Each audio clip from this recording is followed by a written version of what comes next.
we wouldn't have lasted a year if not for your support for our channel, our programs, and our Pi Jocks. So thank you for being here.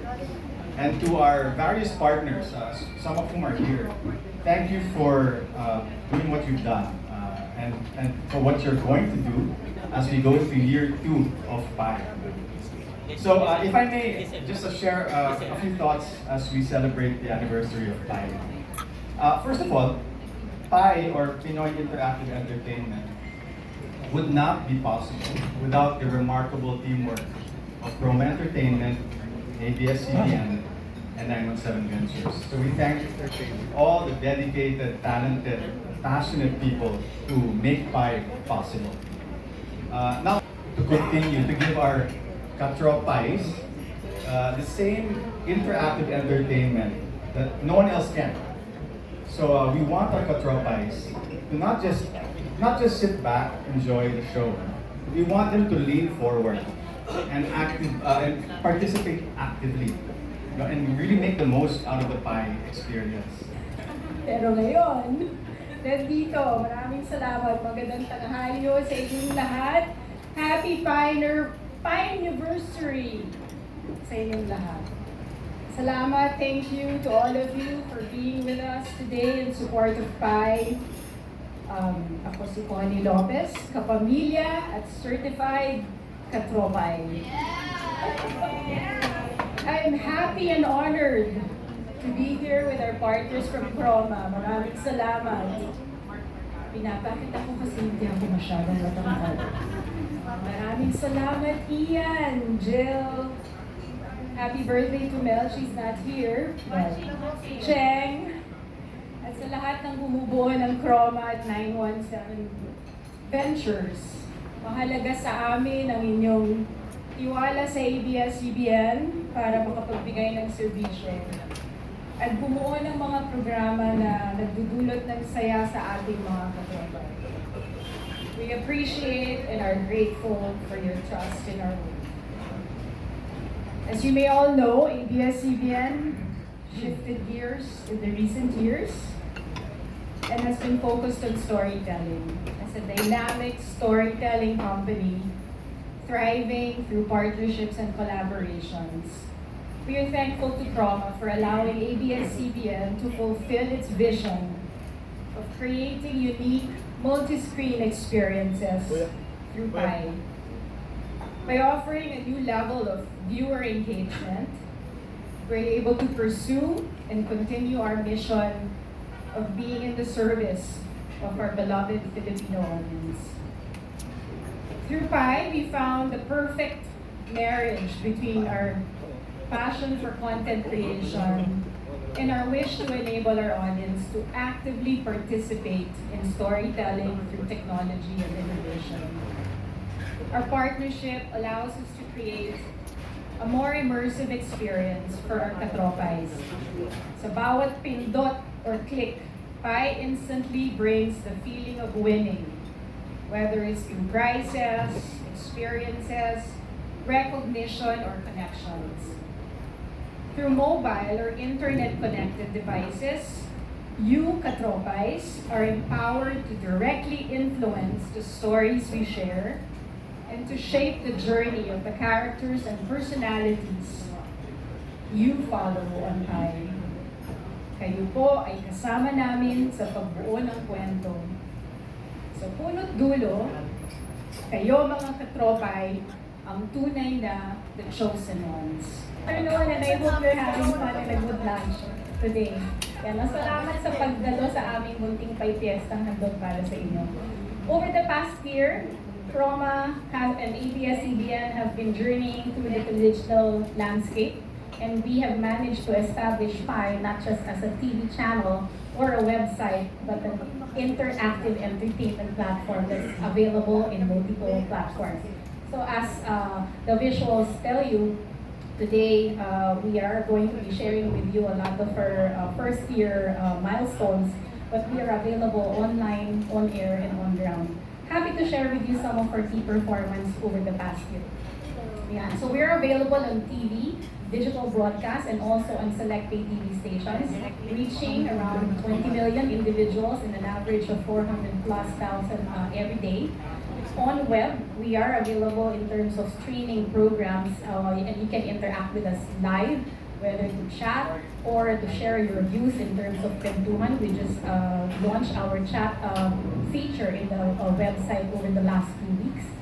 We are reaching as much as 500,000 page views average per day, per month. And in terms of key data points, I think everybody's interested to know that in terms of the engagement rate, we do about 32% interactive engagement rate and about 4.6% click-through rate. These two data points are quite critical in the ad industry as our advertisers are looking for more performance-based efficiency. No? In terms of on-ground, the pandemic has relaxed a bit and we've been fortunate enough to be able to go on-ground since late last year. So our on-ground executions is also growing, around 1,500 foot traffic per execution and up to 5,000 in terms of live stream views. No? We are lahat, mga kasama natin dito, at sa mga nanonood po sa live stream. So ako po si Alex. Araw-araw lahat po tayo mayroong ginagawa na nagpapatibay sa mga relasyon natin. Di po ba? Sa ating family, sa ating friends, sa ating mga lovers, at sa mga tagong relasyon natin. Di po ba? So ano po ba yung ginagawa natin ngayon? Siyempre yun po yung pakikipag-usap. Kaya naman po dito sa PAI, sinisigurado po natin na lagi tayong nakikipag-usap sa ating mga audience, sa inyo po. Kahit saan pa, sa TV, sa website, sa pai.com.ph, o sa YouTube channel namin, or even sa on-ground events. Every pakikipag-usap or conversation we have with you, our katropais, helps us discover more about each other. Sa bawat pindot nyo sa inyong mobile phones, or maybe sa inyong laptops, nalalaman namin kung ano ang tinitibok ng puso nyo, ng feelings and thoughts nyo. Excitement nyo maglaro at syempre manalo. Suporta nyo sa mga paboritong artista, hilig, maybe inis, tawa or lungkot. Sa website chat, nababasa natin ang mga comments nyo real time, nagre-react din po kami. At sa pag-uusap na yun with our beloved audience, we get to come up with fresh interactive entertainment that we want you to enjoy. Kahit nasa ang platform pa po yan. Importante sa PAI na hindi lang kayo basta nag-e-enjoy, nanonood at masaya sa bonding natin. May nakukuha din po kayong aral, at higit sa lahat, kung saan tayo mas happy, may nakukuha tayong papremyo. How does it, sorry, may audio dito or nabibingin na ako? How does Pi factor into the ways of ABS-CBN. Okay, so thank you. So Pi plays a very important role in the whole ABS-CBN content ecosystem. I think I mentioned it in my message earlier. Among all the stories and programs we create, Pi is the one that allows us to really actively engage with our audience in real time. I think that's the most important. Importante sa amin na marinig at pakinggan ang boses, ang mga gusto ng mga manonood. And Pi gives us this opportunity. So hindi na limited sa studio audience ang participation. Bawat katropay na nasa bahay, nasaan man sila, ay pwede sumali and actively participate and engage with Pi jocks such as si Nikki and all of our creators. So ito na you notice dun sa mga video, may mga tanong, pipili ka ng sagot. We receive all of that in real time.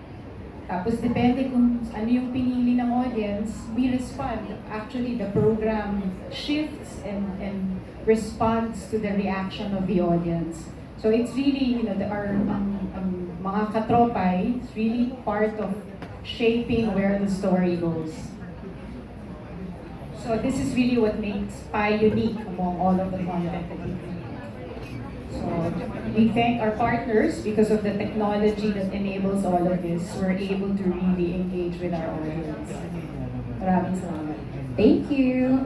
May follow-up question po. Additional lang. I noticed kasi most of the talents is from ABS-CBN. I'm wondering, will it be open also to other talents from Jamie or kapatid? Definitely. Yes, you see many familiar ABS-CBN talents, but we've also introduced many new faces. And yes, it's definitely open to, it's all about partnerships and collaboration. So we are open.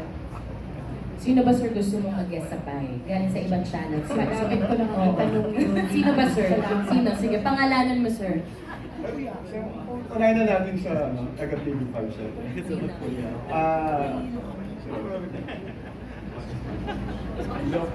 Sa TV5, sige. Huwag ka mag-ano. Susubukan namin si Marion Rivera. For Mario, we always want to think that we are the first, right? And the only Pi is unique in a sense in terms of positioning. We never ambition to be exactly like how the TV incumbents are because the positioning is very different. Also in terms of where we are, TV is just one of the mediums. Digital is very pervasive also. We shared the stats earlier in terms of where we are in terms of reach. But we are very proud of the fact that if we're targeting, for example, the majority of the population, and they're the young demographic today, that's more than 53% of the population, we're trying to be where they are because sometimes they're not just on TV na, they're multiple screeners, diba? So in terms of reach, we would like to think we're different in terms of where we are in terms of executions. Sinama na namin yung on ground, no? Because we were born in the era of the pandemic when everybody was digital. But we also heard from the viewers their craving for togetherness. No? That's why nga nag-hit yung proposition ng PAI because they were alone but they were not really alone. They could interact and there were growing communities, no? Especially when we saw chat on YouTube, right? Very dynamic po yung distribution natin sa kayong windowing natin. Aside from watching it as we broadcast it, multiple platforms, we have on TV, we have on Facebook, we have on the website, and on YouTube, we can even access on Gcash. We also do reruns. Para po doon sa mga hindi nakapanood sa time slot na yun, we also run the shows on different time slots. Plus, we also upload excerpts and some of the programs also on YouTube. So, whether you're watching at the same time, pero different platform, or medyo gusto mong umabol, you can access our content. How do we further innovate? But I guess part of our DNA now is being part of the ecosystem, tech and telco. Being with 917. Hello there. Being with 917 Ventures. So I think the tech startup culture is huge with us. So it's a lot about testing and learning, and failing fast and failing forward and trying again. So the team has been continuously iterating and testing formats and contents, as Jill has mentioned. So I think that's part of just how we do things in Pi. I think we're also kind of anchored on the insight that to create a compelling experience for our audiences, which are very malikot, no? With the infinite choice of content, how do you keep attention and engagement? Is this meaningful interactivity? So we always try to integrate meaningful interactivity into what we do, and also anchoring on the concept of, as Jill mentioned, instant gratification.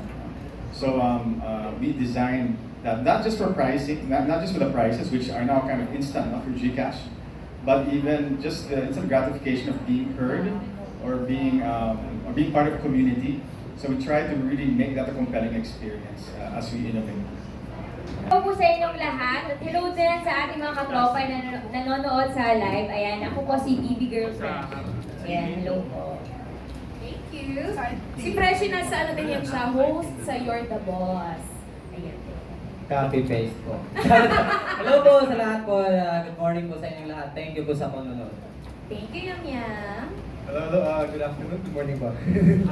Good afternoon po sa inyong lahat, to the staff, boss ng PAI, and the press. Thank you so much for being here today para showcase or spread the word of the new shows ng PAI. Thank you so much.